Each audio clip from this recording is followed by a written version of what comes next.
aeronautics and managing large projects, plus 2 Nobel Prize winners, the UK's Astronomer Royal, eminent academic astrophysicist, a cadre of smart, experienced engineers, and Dyson, who, despite thinking Starshot's mission is silly, also says the laser-driven sail concept makes sense and is worth pursuing.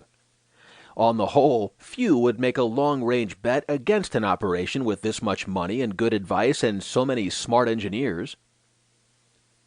Whatever its prospects, the project is wholly unlike any space mission that has come before. Everything about Starshot is unusual, says Joan Johnson-Fries, a space policy expert at the U.S. Naval War College. Its goals, funding mode, and management structure diverge from all the other players in space travel. Commercial space companies focus on making a profit and on manned missions that stay inside the solar system. NASA, which also has no plans for interstellar travel, is too risk-averse for something this uncertain. Its bureaucratic procedures are often cumbersome and redundant, and its missions are at the mercy of inconsistent congressional approval and funding. NASA has to take time. Billionaires can just do it, says Leroy Chiao, a former astronaut and commander of the International Space Station. You put this team together, and off you go. The man driving the Starshot project has always been inspired by the far reaches. Yuri Milner was born in Moscow in 1961. The same year, Yuri Gagarin became the first human to go into space. My parents sent me a message when they called me Yuri, he says. That is, he was supposed to go somewhere that no one had ever been. So he went into physics. It was my first love, he says. Milner spent 10 years getting educated, then worked on quantum chromodynamics. Unfortunately, I did not do very well, he says. Next, he went into business, became an early investor in Facebook and Twitter, and amassed a fortune reported to be nearly $3 billion.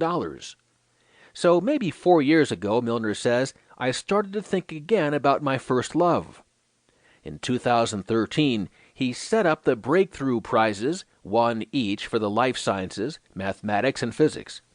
And in 2015, he started what he calls his hobby, the Breakthrough Initiatives, a kind of outreach to the universe, a $1 million prize for the best message to an extraterrestrial civilization, $100 million for a wider, more sensitive search for extraterrestrial intelligence, and now $100 million to Starshot.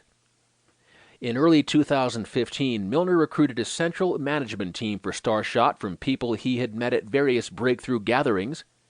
Starshot's Advisory Committee Chair and Executive Director, respectively, are Avi Loeb, Chair of Harvard University's Astronomy Department, and Pete Worden, who directed the NASA Ames Research Center and was involved in a DARPA-NASA plan for a Starship to be launched in 100 years.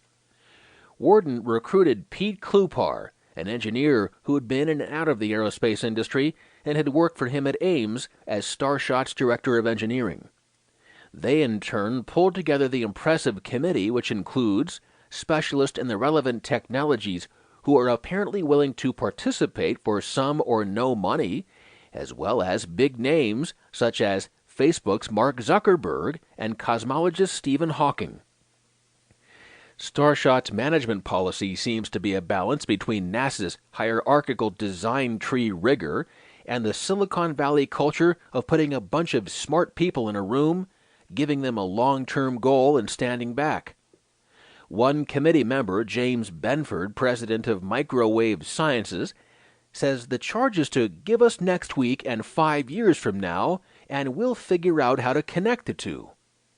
The assembled team members began by agreeing that they could rule out sending humans to Alpha Centauri as too far-fetched and planned to focus on an unmanned mission, which they estimated they could launch in roughly 20 years. They then agreed that the big problem was spacecraft propulsion. So, in mid-2015, Leb's postdoc and graduate students began sorting the options into the impossible, the improbable, and the feasible. In December of that year, they received a paper by Philip Lubin, a physicist at the University of California, Santa Barbara, called A Roadmap to Interstellar Flight. Lubin's option for propulsion was a laser.